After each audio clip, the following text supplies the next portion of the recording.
Like, wow, that's kind of crazy to identify this body because of her shoe.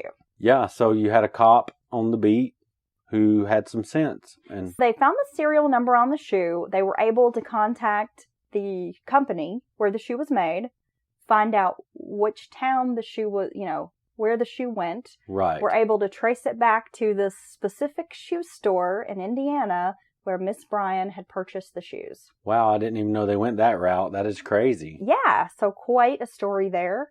It's just so interesting to me. Well, once the family was contacted, Jackson was arrested after they learned of the correspondence between Jackson and the cousin Will Woods. So immediately the family finds out what's happened. They're freaking out.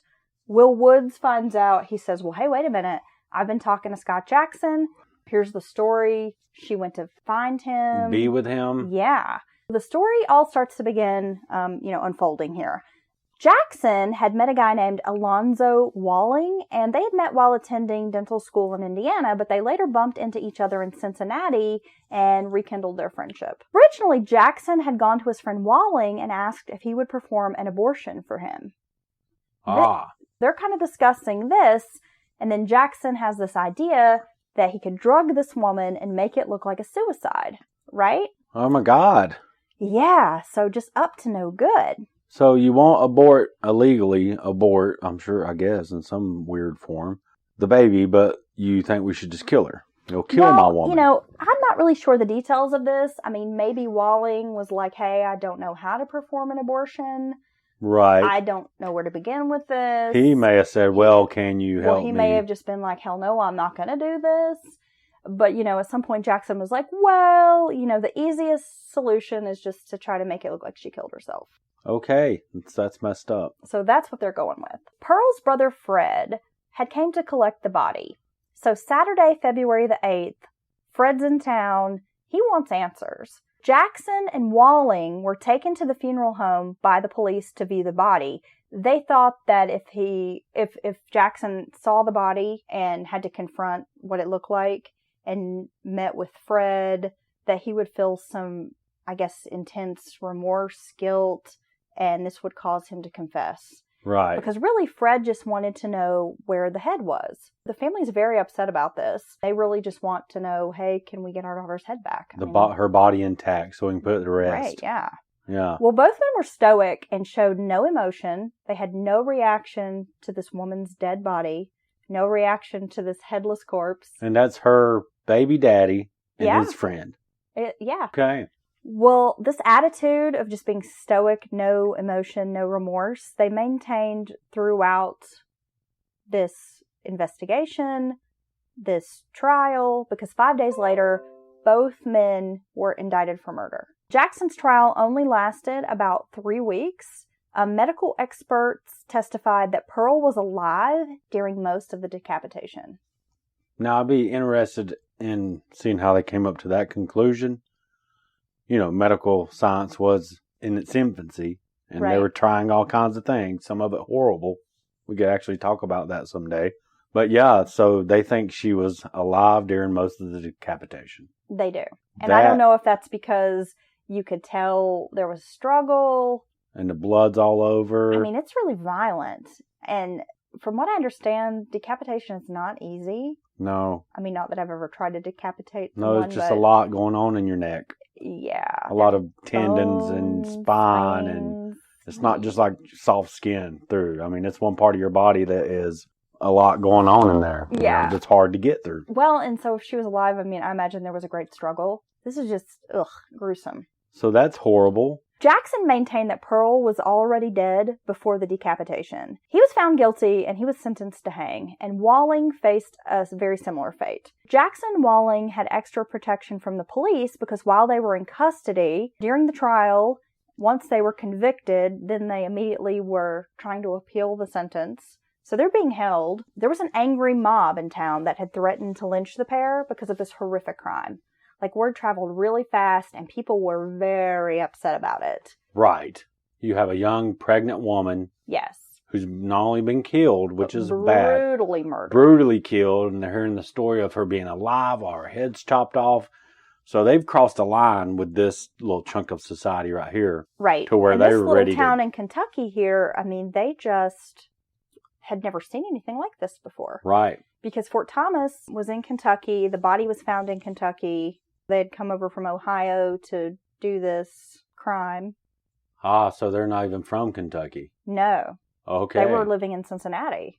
So they crossed state lines to come over, make this murder happen, get rid of her body.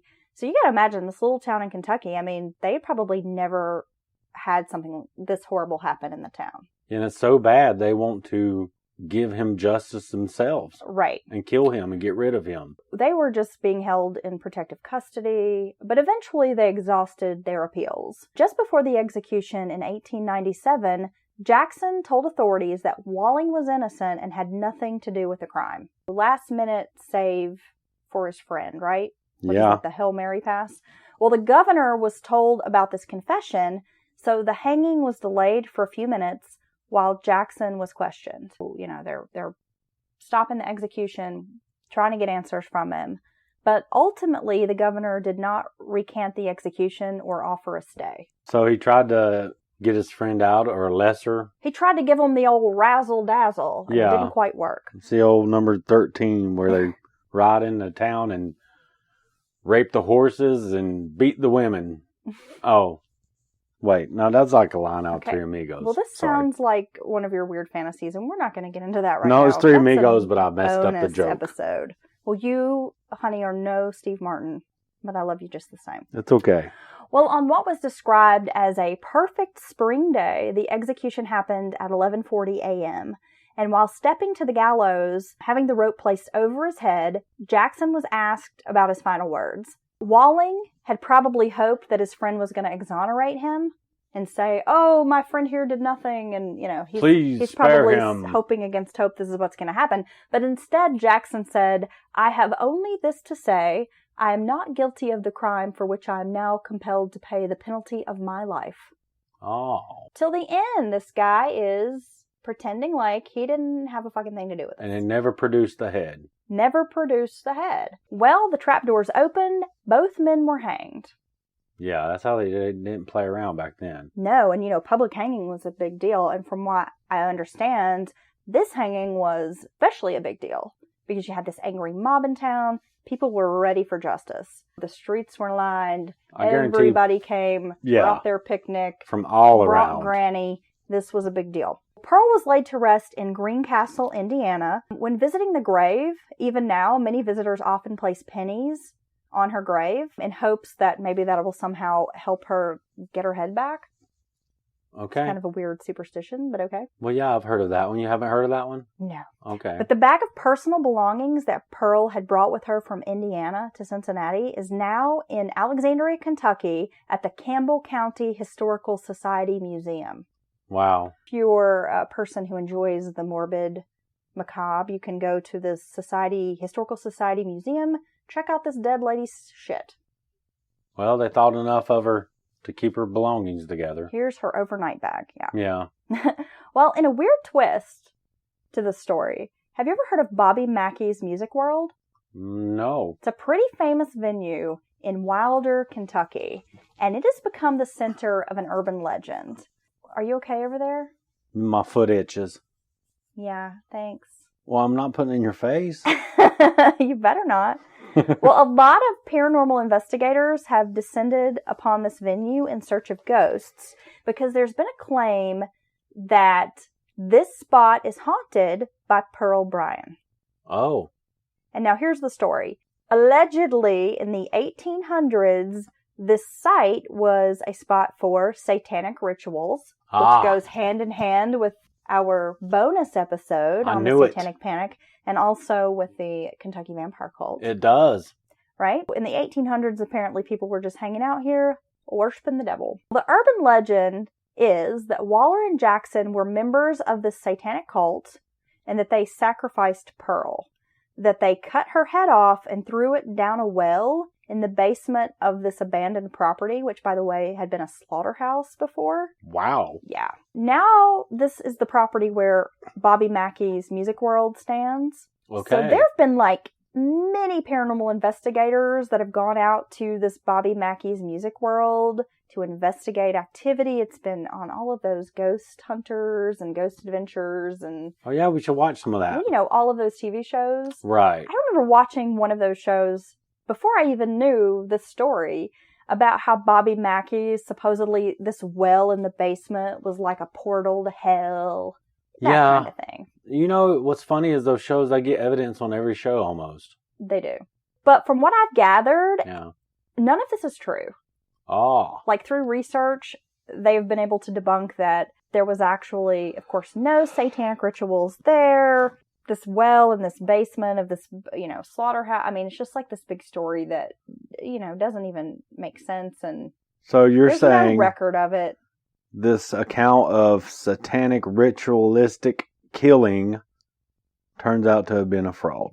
Yeah. No. Well, back to what you were saying in the beginning, how this is almost like a game of telephone, where a story gets passed from person to person and everybody kind of adds their own details until you end up with something that is just unrecognizable. Right. Well, that's what's happened with this Pearl Bryan case. There you go. So here this poor woman is viciously murdered, decapitated, and of course the juicy detail is her head is missing. Over the years, it has evolved into this story about this head being thrown in this well, and this guy, Bobby Mackey, or whoever owns this music world, seems to think they have paranormal activity happening there. Well, sure he does, because people come by and buy a beer and talk about ghosts. And it's so easy to tie in this whole story, even though it's just, you know, it's a legend. It's an urban legend. Yeah, it's funny. Somebody's always profiting off a lie. Yeah, it's true. Well, Pearl's head was never found. And since you're saying that, and what did P.T. Barnum said? There's like a sucker born every minute. Yeah. Yeah, well, he was kind of the master at that. So apparently he was onto something. Pearl's head never found. Sad case. That is sad. Yeah. And for him, her baby daddy, and famously Maury did get a telegram to him.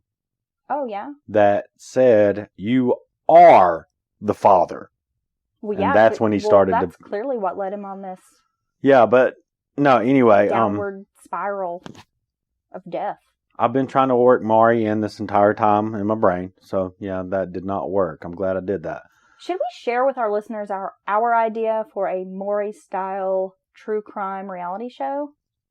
Yes. Let's tell them right now. Well, do you want me to tell them, or do you want to tell them? I can bring it in. So if you've watched Maury, you are the father. You got the lie detector test. You got the baby mama right there. Just certain that he's the father, even though it's the seventh guy that they've tested. Yeah, I don't believe a lot of that. But anyway, so we got a Maury show, and it will be like he'll get the proof of like these forensic DNA tests and things, and it will be like, the DNA test and the lie detector says you are not the killer. And then, okay, so the premise of this show, let me just recap this for our folks. Yeah, I bet they're like, at home. They're fucking stupid. Well, so the whole idea is that you would bring in like a panel of potential murder suspects. Right. And you've got the murder case, and you've got like mom in the audience like, I know he killed my baby, or whatever. I'm 1,000% sure he stabbed my daughter in the back. Right, that kind of thing. Okay. And then Maury like pulls out the card and is like, no, you're not the killer. And then the guy like... Crip walks. He crip walks, and he maybe does like a Judy chop. Judy chops. Springer Judy chop. And the mama or the whoever relative falls out because she was so certain that he was the killer. She falls, she goes running, and they always fall. And then she falls backstage, and she's like, but then she's back 2 weeks later with someone else who she thinks is the killer. Maybe they can finally find the killer. We have a really fucked up sense of humor. It's a lot funnier when I guess we first came up with the idea. These people are probably like scratching their heads like, what the hell? Yeah. Or maybe that's just something that's just funny to us. Yeah, I don't know. But I find it entertaining. So yeah, that's in development in LA right now. Yeah. I can't wait till we start getting our royalty checks. Yes. Well, again, thank you for tuning in to this extra super special what are you edition gonna call of Mountain this? Murders. I don't know. The Pearl? The pearl necklace. What was it? No. I'm a ZZ Top fan. I mean, do not give her a pearl necklace. Who says she wants a pearl necklace? Maybe she just wants a nice toaster. What was Pearl's last name? Bryan. Okay. The story of the murder of Pearl Bryan. Thank you for joining us, and we're just going to keep rocking it, son. We're putting in work. Well, again, thanks for tuning in to Mountain Murders, and we'll be back with more true crime stories for you here very soon.